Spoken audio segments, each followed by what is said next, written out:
G'day, I'm Gary. I live in Southern California. It's early in the morning, mid-July 2020. I've been harvesting blackberries for about a month now. This morning I'm down here, I'm going to harvest some from my Thornless variety. I've been growing 2 varieties of blackberries for the past 7 years, and in this video I'm just going to cover how I've been growing them, and I'll just talk about a few aspects of the blackberries that I'm growing. I bought the 2 varieties of blackberries that I grow from a small independent grocery store that went out of business. They used to bring in bare root fruit trees, and none of the plants were labelled, or at least the varieties weren't named. So I bought the Thornless variety as Thornless blackberry, and I bought the Thorn variety just as blackberry. So I don't know the names of the varieties, but I do know that the Thornless one are really good. The ones that I've got growing along here are just down the hill from Robbie's garden, and they're just up the hill from my garden. I set up a trellis system along the hillside here. I levelled it out and I put in 2 4-inch posts, wooden posts at either end.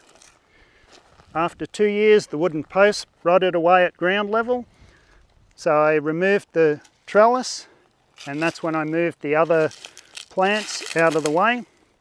The ones that are left here are the Thornless variety. Now these are a freestanding variety. I like them because they don't really need any trellising. You could either trellis them or leave them freestanding like I have here.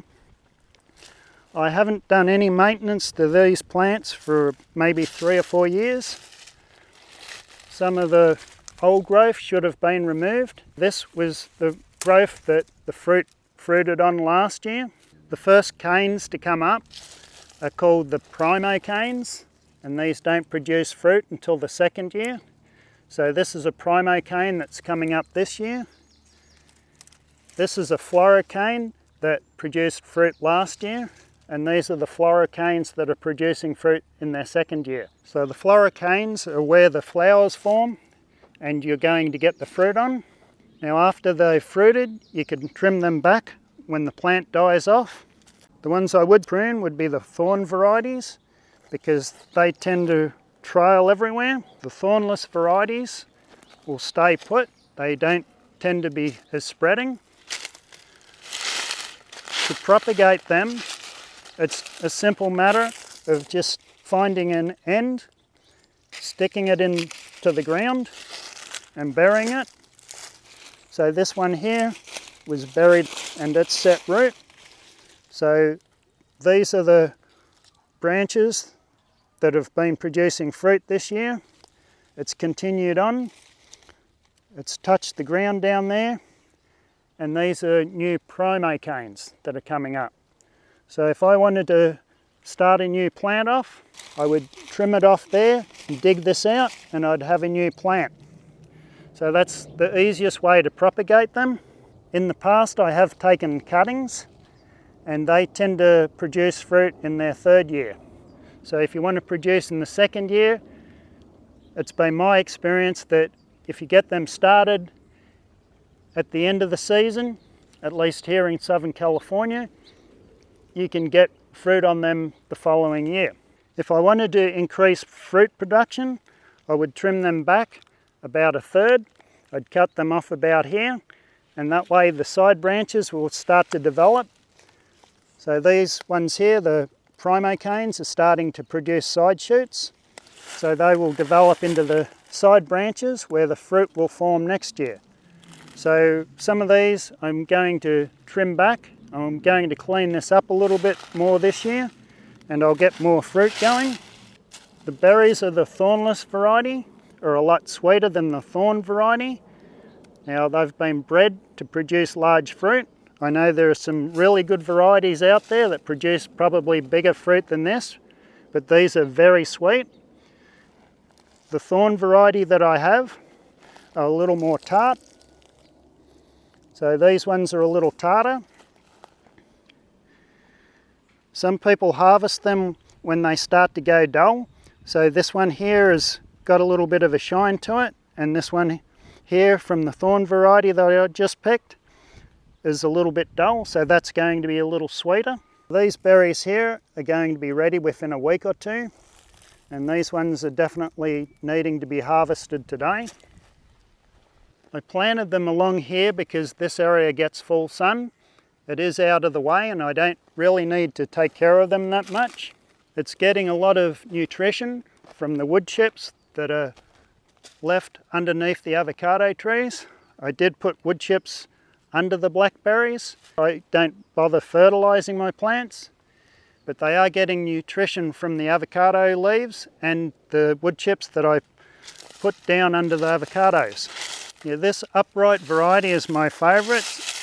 Not only is the fruit really good, it requires the minimum amount of care. You can choose not to trellis it and it does just fine. You can choose not to prune it and the fruit stays away from the ground. Throughout the season, my plants probably produce a couple of pounds of blackberries and I really don't take care of them. We eat them fairly fresh, so I'll bring them in the morning, give them a quick rinse, sit them in the fridge, and we'll be able to eat them all day. In our yard, we haven't had an issue with birds so far. I know in other places, people have bird problems.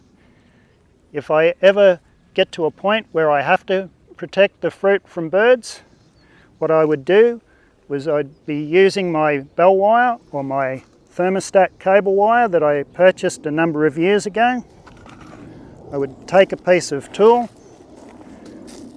I'd wrap the tulle around the fruit and then I'd tie it off,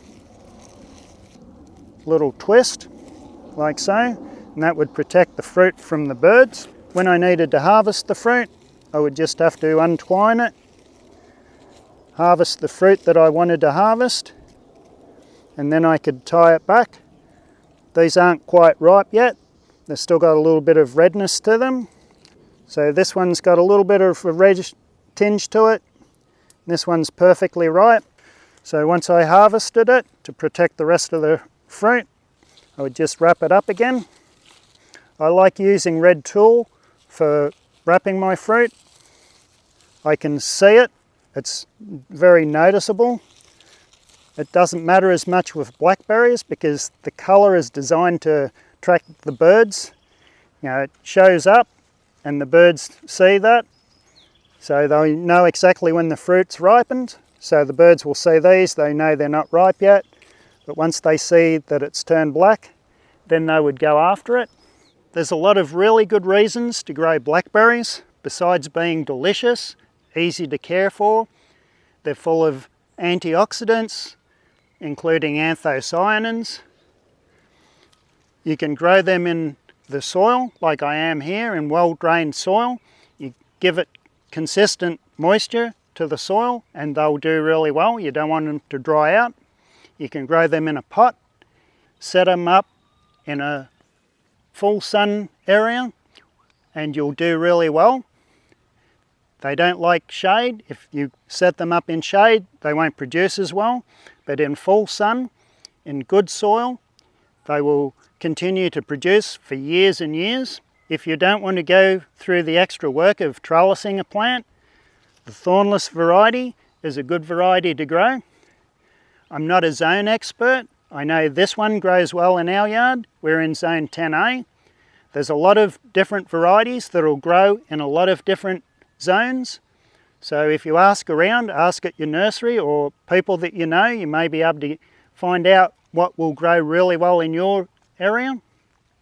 Anyhow, I've collected almost a bowl full of blackberries and I'm going to head up to the house. I'll rinse these off. Some of them I might even freeze and use later on in the year. I've still got plenty of blackberries coming on.